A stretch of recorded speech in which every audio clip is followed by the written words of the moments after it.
Hey, salut à tous, nouvelle semaine et comme je t'en parlais la semaine dernière, je vais m'occuper du coup des semences. Je vais récolter mes graines de différentes courges que j'ai récoltées cette année, que j'avais gardées exprès pour les graines, donc je les avais laissées le plus de temps possible sur le pied jusqu'à quasiment qu'ils meurent. Donc tu verras, la couleur des fruits ne correspond pas forcément aux fruits qu'on récolte de base. Mais c'est sûrement parce qu'ils sont extrêmement mûrs. Donc voilà. Et aussi cette semaine, si j'ai le temps, je tenterai une expérience en extérieur, chose que j'avais déjà faite il y a 2 ans, qui avait plutôt bien fonctionné.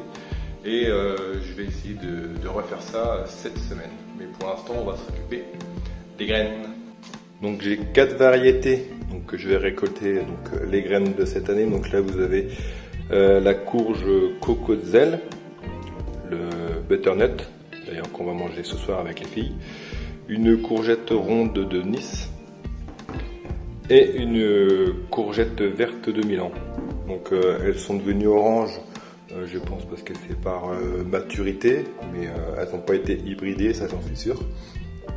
Donc voilà, donc je vais te montrer comment je récupère mes graines pour l'année prochaine. Alors, première étape, il va falloir couper la courge. Donc là, je commence avec la ronde de Nice. Je vais juste, si j'y arrive, voilà, juste faire une entaille pour pas arriver au cœur et couper les graines en deux. Je fais juste une incision.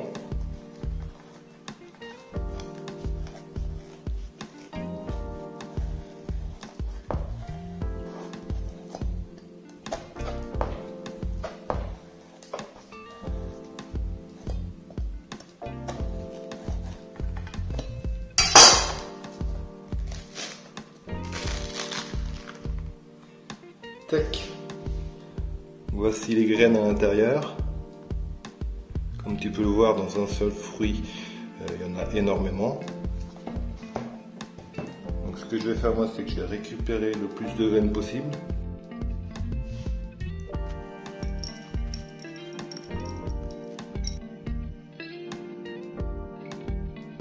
Donc voilà les graines. Finalement, je n'aurai pas besoin de les mettre à tremper dans l'eau.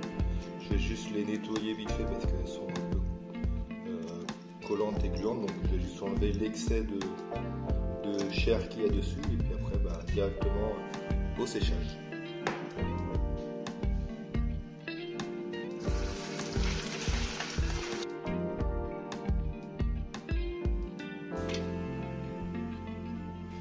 Donc voilà, les graines ont été récoltées dans les fruits. Là elles sont asséchées, donc là vous avez les courges rondes de Nice qui vont sécher. À côté vous avez les courges Cocozelle et les courgettes vertes de Milan. Le butternut, je n'ai pas gardé les graines parce que comme vous pourrez le voir là en vidéo, elles n'étaient pas belles et j'avais pas confiance aux graines comparé à celles-là qui sont bien formées et bien blanches. Les autres elles étaient pas belles. Donc c'est pas grave, il m'en restait cette année, donc je les garderai pour l'année prochaine. Sinon au niveau des... le butternut, nous on va le manger ce soir, mais les autres courgettes et courges que j'ai pris pour récolter les graines, j'étais pas confiant de les manger. Du coup, ce que j'ai fait, c'est que je les ai données aux poules et comme vous pouvez le voir, elles se sont régalées des graines et puis elles vont manger les fruits, la chair au fur et à mesure. Donc ça se décompose, donc voilà. Et donc passé une semaine, donc là c'est d'autres graines que j'ai fait la semaine dernière, donc ça c'est des courges Jack B. Little, donc des toutes petites courges que j'ai trouvées en magasin, donc de magasin bio. Donc j'en ai acheté parce que je trouvais ça mignon et on a mangé ça avec les filles, c'était excellent. Du coup j'ai gardé les graines pour l'année prochaine. Donc là elles sont bien secs, bien sèches. Donc je vais pouvoir les mettre dans un petit bocal comme celle-ci. Donc ça c'est un petit marron que j'avais acheté à Lidl. Pareil, c'était pour goûter, du coup j'ai récupéré les graines. Celles-là elles sont bien sèches. Donc les graines de Jack B. Little, elles vont aller dans leur petit pot avec leur petite étiquette pour l'année prochaine. Et sinon pour ce qui est des petites graines, j'ai un genre de classeur qu'on utilise pour mettre des cartes de collection. Moi je l'utilise pour mettre mes semences. Bon, là, il faut que je repasse l'étiquette parce que les escargots, ils ont bouffé la feuille. Mais du coup, je vais mettre toutes mes graines dedans. Donc, à transporter, c'est beaucoup plus simple. Vous voyez, j'ai toutes mes graines dedans, dans un seul classeur. Je trouve ça plus simple qu'une étagère ou plein de petites boîtes à traîner partout. Donc moi, j'utilise ce système. Donc voilà pour la récolte des graines. Vous avez vu ma façon de faire, donc c'est peut-être pas la meilleure. Peut-être que vous avez d'autres façons de faire pour récupérer les graines, donc des cucurbitacées. Donc n'hésitez pas à me dire comment vous faites. Et sinon, comme je disais, si ça vous intéresse qu'on fasse des échanges de graines, il n'y a pas de souci dans la mesure du possible où j'en aurai assez pour moi et pour vous. Donc je vous ai mis dans la description de la vidéo, vous avez le lien de ma grainothèque. Donc vous cliquez dessus et vous allez tomber sur une page genre Excel. Et là vous avez toutes les références de toutes mes graines que j'ai dans mon classeur. Et vous verrez donc les variétés qui sont coloriées en bleu, c'est mes propres variétés à moi. C'est celles que j'ai faites l'année dernière ou cette année. Donc ça c'est des graines qui viennent de chez moi. Donc celles-là je peux les échanger. Les autres c'est des graines achetées que j'ai pas encore réussi à produire chez moi.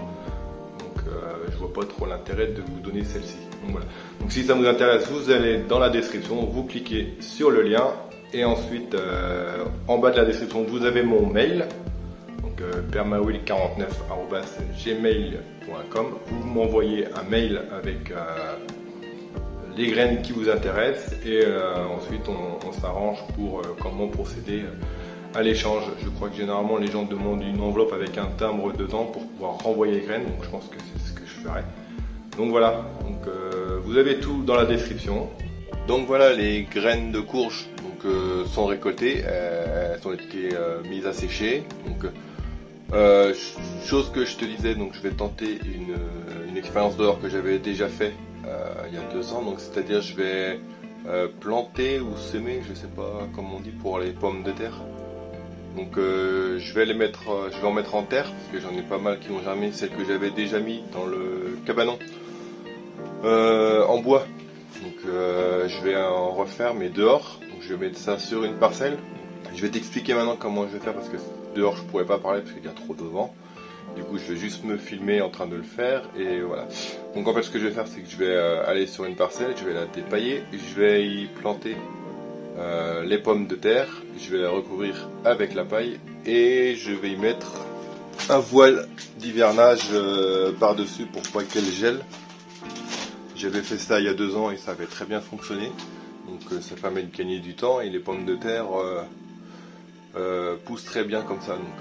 Donc pour gagner du temps pour l'année prochaine, je vais déjà aller planter celle-là là, et on attendra, on surveillera ça les gels pour l'année prochaine. Donc on se retrouve dehors, je fais mon petit truc.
Bon bah finalement le vent s'est calmé, du coup je peux parler un peu.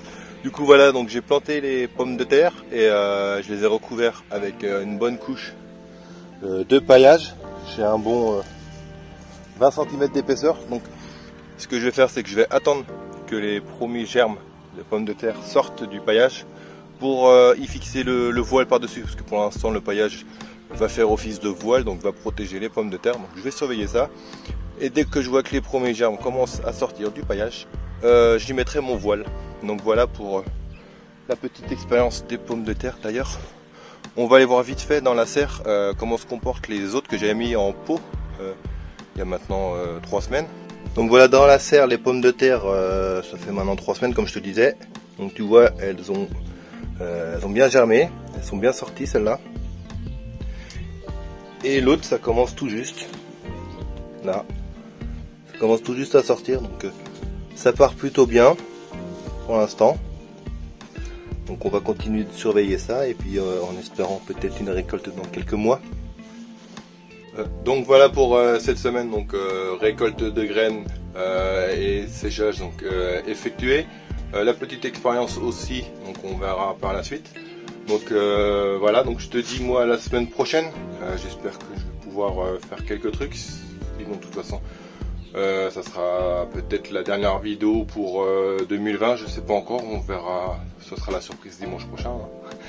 Voilà, donc je vous dis bonne semaine à tous, à dimanche prochain et merci encore de continuer donc à me suivre et n'hésitez pas si vous avez envie d'avoir un échange de graines avec moi, mon lien de la grainothèque dans la description ainsi que mon mail juste en dessous. Donc si ça vous intéresse, n'hésitez pas à me contacter et on verra ça ensemble par mail ou sinon vous avez mon Facebook avec Messenger, Permawill, pour communiquer en direct. Donc n'hésitez pas, allez.